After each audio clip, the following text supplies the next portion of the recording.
Hello friends, we are going to learn concept of capacity of parties.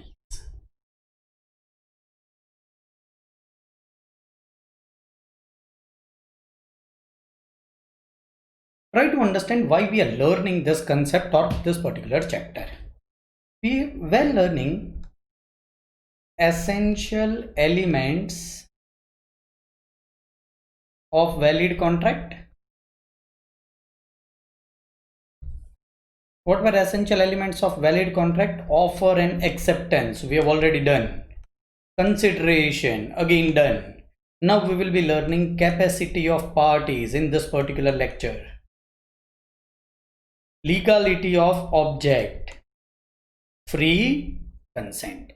Try to understand if this all are present in a contract, which type of condition and condition. If this all are present in the contract will be a valid contract. This is a meaning of essential elements of valid contract. This all should be present. If not,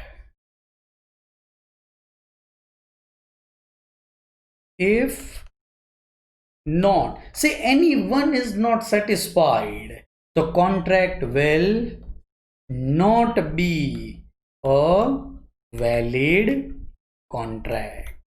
If even any one condition is not satisfied, then also it will not be a valid contract. And in basic types of contract, we have learned there are only three types of contract: valid, void and voidable. If it is not a valid contract, it will be either void or it will be voidable. Sir, we have already completed offer and acceptance. If offer and acceptance are not valid, it will be a void agreement.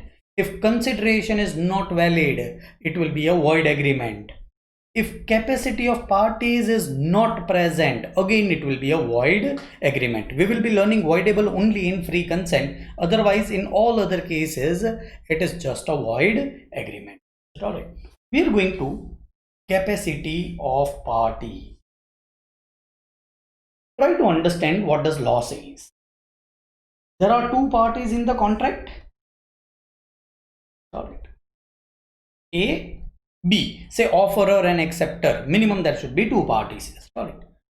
So if there are two parties to the contract, both parties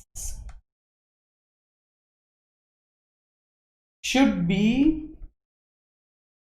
capable of entering into contract. If not, now we already know it. If capacity of party is not present, then it will be a void agreement. Then the agreement will be void agreement. And which party should be capable? One or both? Both parties should be capable. So should Mr. A be capable? Yes. A should be also capable. B should be also capable. Now you will tell me, sir, what is capacity, or which persons are capable of entering into contract? That we will be learning. So who will help us to decide which parties are capable of entering into contract? It is section 11 of Indian Contract Act 1872. Is it alright? Let us read it. Every person is competent to contract who is of age of majority.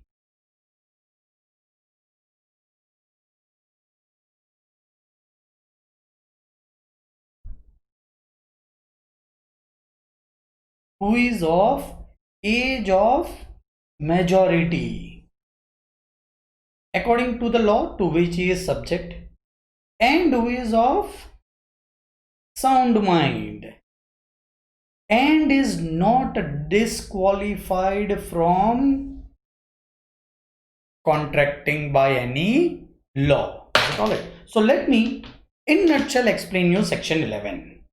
Which parties are capable of entering into contract?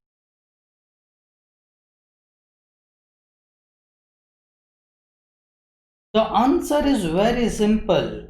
All the parties are capable of entering into contract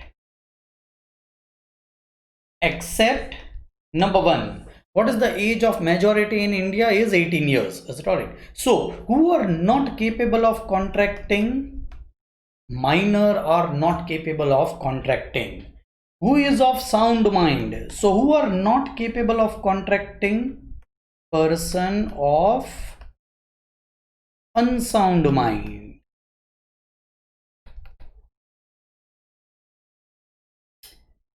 Disqualified from contracting by any law. So disqualified persons by law. By any law, if some person is disqualified from contracting, he cannot contract. Once again, remember which party should be capable of entering into contract. Both the parties are capable of entering into contract. So neither of the party should be minor, nor he should be of unsound mind, nor any party should be disqualified from law. Then only both the parties are capable of entering into contract, and then only the contract will become a valid contract. This was section 11 explaining us capacity of party. Now we will be understanding these three persons who are not capable of entering into contract one by one in detail. So we are going to learn first something about minor. This was our first point. Alright, minors are capable or not capable of entering into contract? They are not capable of entering into contract. They are capable, not capable, not capable. So if you do agreement with minor, will it be valid or not valid? It will be not valid. Sir, if it is not valid, it will become void or voidable? It will become void agreement. Now we are knowing the difference between void agreement and void contract, so you can understand this is void agreement. So even these two parties enter into a contract. This party is major, this party is minor. Major means is more than 18 years of age. She is less than 18 years of age. Then also we have already learned both the parties should be capable of entering into contract. If one party is capable, another party is not, it is as good as the capacity of party condition is not satisfied. So both the parties should be capable of entering into contract. If one person is minor in the contract, the agreement will be a void agreement. It will not even become a void contract, because agreement with minor will be void. We are learning something law related to agreement with minor. Alright, or we will be doing some important points about minor.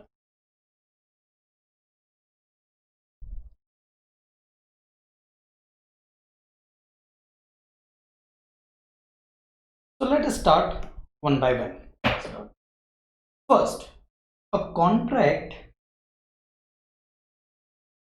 agreement, I will not even use the word contract, with a minor is void ab initio.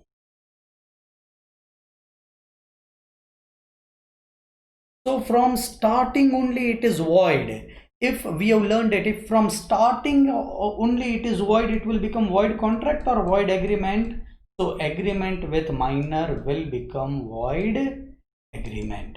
So once any contract goes into court of law, any agreement goes into court of law, and one of the party is minor, believe me, court will not hear anything, because this agreement is a void agreement and it is void from starting. It has never become a valid contract. It is void from starting. So this was our first point. It will be void ab initio. Number two, no ratification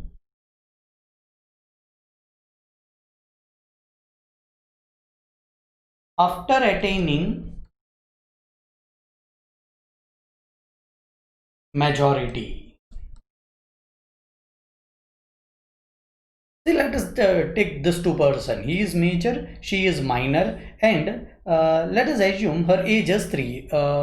She does not look like 3 years, 2 years. So, what is the contract between he is Mr. I and she is Mr. Cute? See, sorry, Miss Cute, not Mr. Cute, Miss Cute. Right. So I and C are entering into contract that I will be giving rupees 100 today and C will be giving 1 crore rupees to I after 20 years. All right. This is a contract between, or this is an agreement between these two persons. Is that all right? Now, after 20 years, what will be age of Miss Cute? Her age will be 22 years. And so this agreement will become a valid agreement. The answer is no. It will still remain void agreement. Why? No ratification. Ratification is same as a rectification. After attaining majority. So if one of the party was minor, the agreement is void. After becoming major, the same agreement will not become a valid agreement. So you can understand in this manner: once void, always void. Is it all right? Agreement with minor is void and will never become valid even if minor becomes major. So no ratification after attaining majority. Third,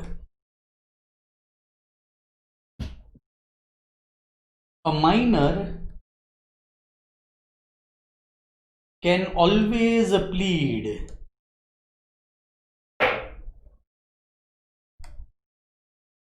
minority.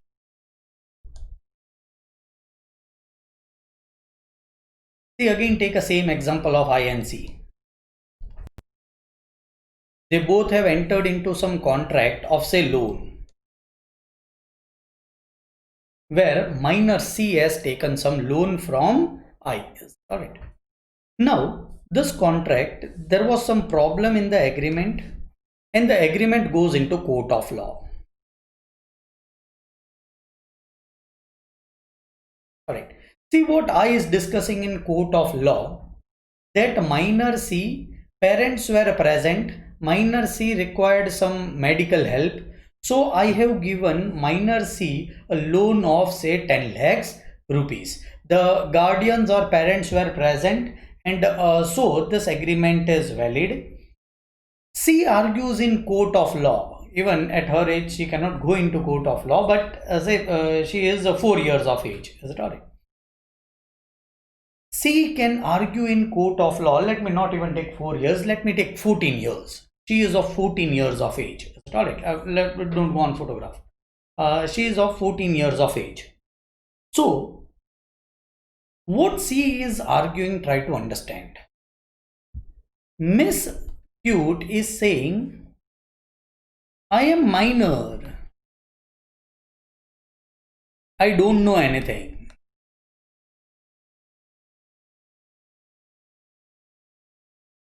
Now a girl of 14 years of age knows something, right?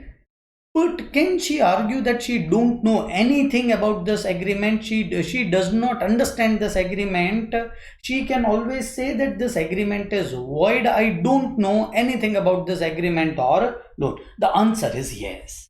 A minor can always plead minority. A minor can always say, I am a minor, I don't know anything. That is nothing but saying a minor pleading the minority. So a minor can always plead minority. All right.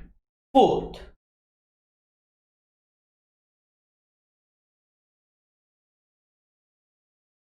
minor can be a beneficiary. See, each and every law is made to prevent a minor or to protect a minor from some fraud or entering into agreement.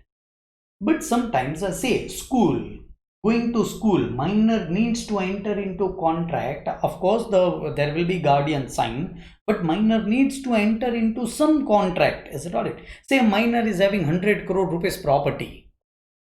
Parents died.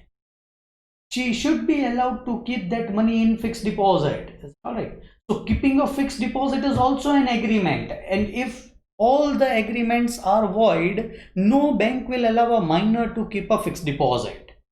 So the law was rectified that minor can be a beneficiary. Try to understand.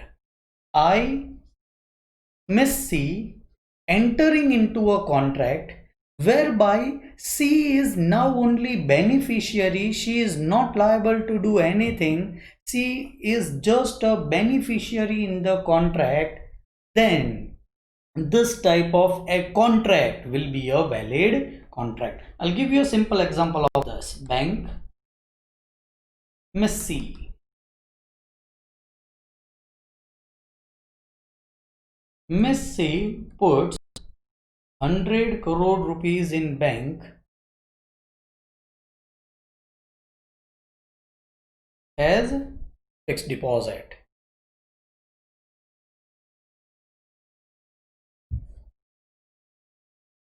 Bank will be refunding this money after 1 year at the rate of 10% interest.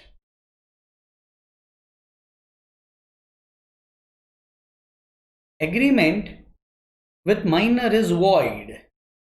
Agreement with minor is void. But in this case, the agreement will not be void. This agreement will be a valid contract because, see, Miss C has already given this 100 crore rupees. Now, what is the role of Miss C in this contract? Nothing. She just needs to get back this 100 crore rupees and along with the interest. Is it all right? So, in this case, Miss C will be just a beneficiary. This was minor can be a beneficiary. We are going to fifth point. We are going to fifth point.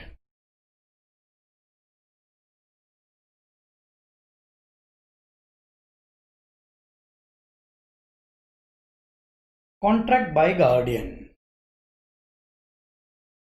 Contract by guardian.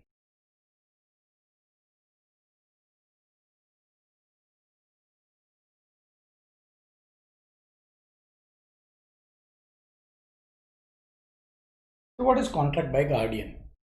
Can guardian or parents of minor enter into contract for the benefit of minor? The answer is yes. Contract by guardian is divided into two parts. All right. If the contract is for benefit of minor, if the contract is for benefit of minor and it is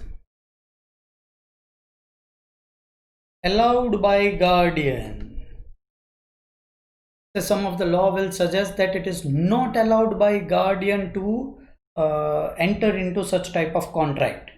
If the contract is for the benefit of minor, allowed by law, then the answer is yes. Guardian can enter into contract on behalf of minor. If this condition is not satisfied, say this contract or agreement was not for the benefit of minor. I'll tell you a simple example. Parents on behalf of minor enter into an agreement with school. This agreement will be a valid agreement or valid contract because this is for the benefit of minor. Is it all right? So contract by guardian, how far it is valid? If it is for benefit of minor, allowed by law that this type of agreement can be done by guardian, then the answer is yes. The contract, this type of contract will be a valid. Sixth,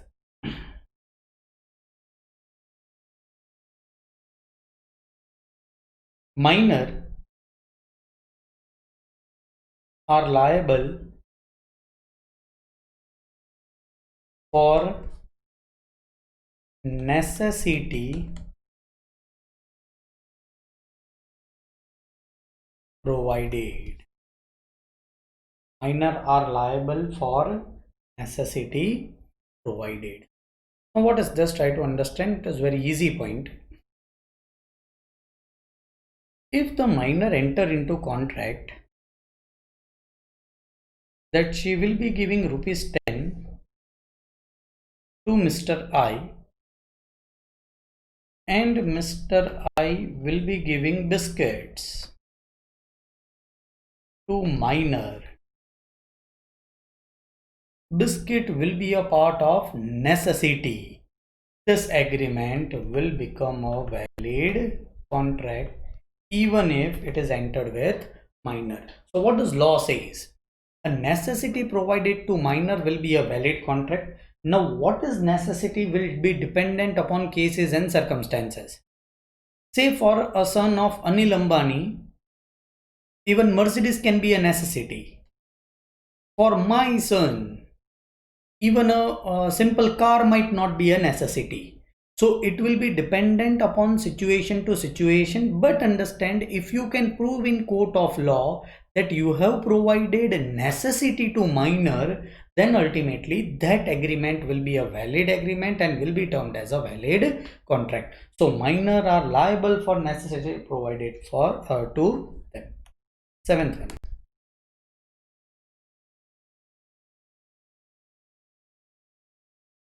Seventh is no specific performance.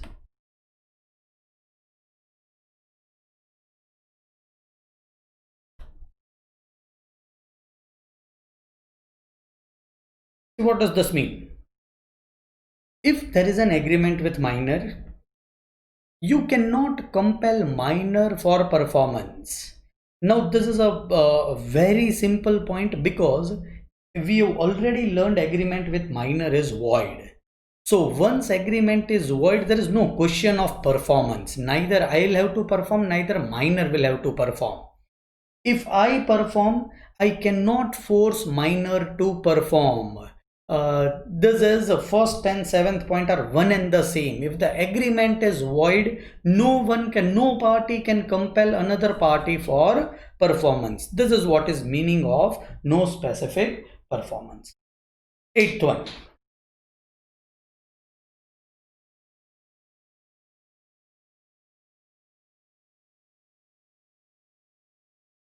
Goes like this. Minor cannot become insolvent.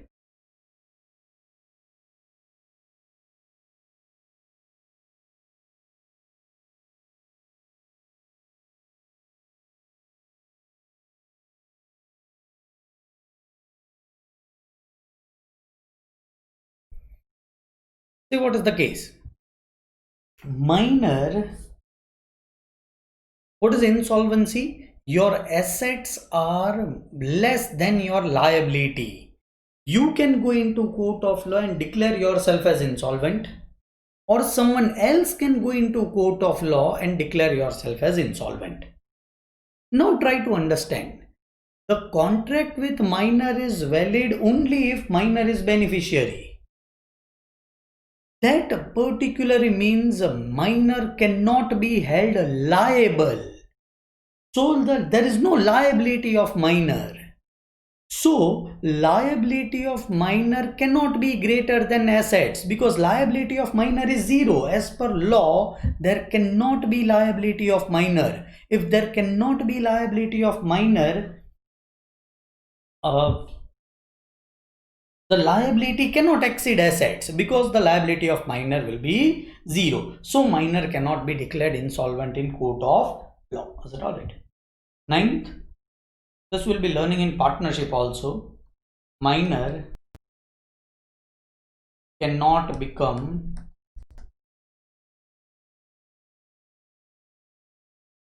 partner. Minor cannot become partner. Is it all right? This is we'll be learning it in Partnership Act. Partnership Act is in foundation, so we are not discussing it over here. Minor cannot become a partner, but he can be entered into benefits of partnership. Minor can be an agent.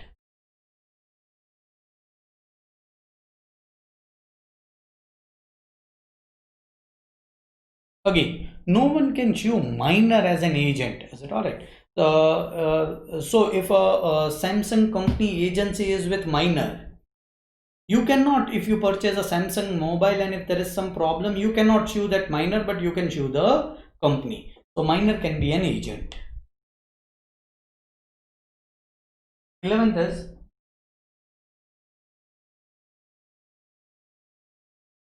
minor cannot bind parent or guardian.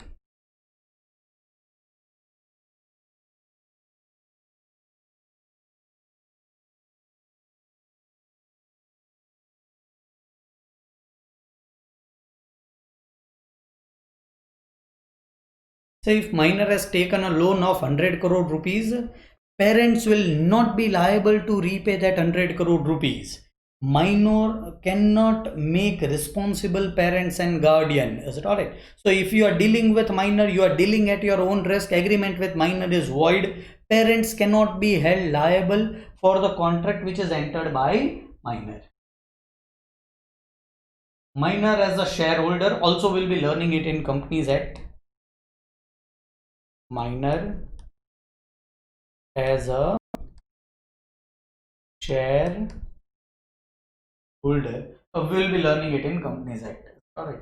And joint contract by minor and adult, will be learning case law separately. So this was a full-fledged case of minor entering into contract or agreement, and we have learned all the points one by one. And what are the points is, agreement with minor is void, no ratification after attaining majority, he can always plead minority, he can be a beneficiary, contract by guardian, how far it is valid, minor can be liable for necessities provided, no specific performance by minor cannot become insolvent, minor cannot become a partner, but he can be entered into benefits of partnership. We are going to learn it in Partnership Act. Minor can become an agent, so agency with minor is possible. Minor cannot bind parents or guardian, so if the minor is entering into contract, parents will not be liable. Minor as a shareholder, again will be learning in Companies Act in foundation. Is it all right? This is some important points about minor in the heading of capacity of parties.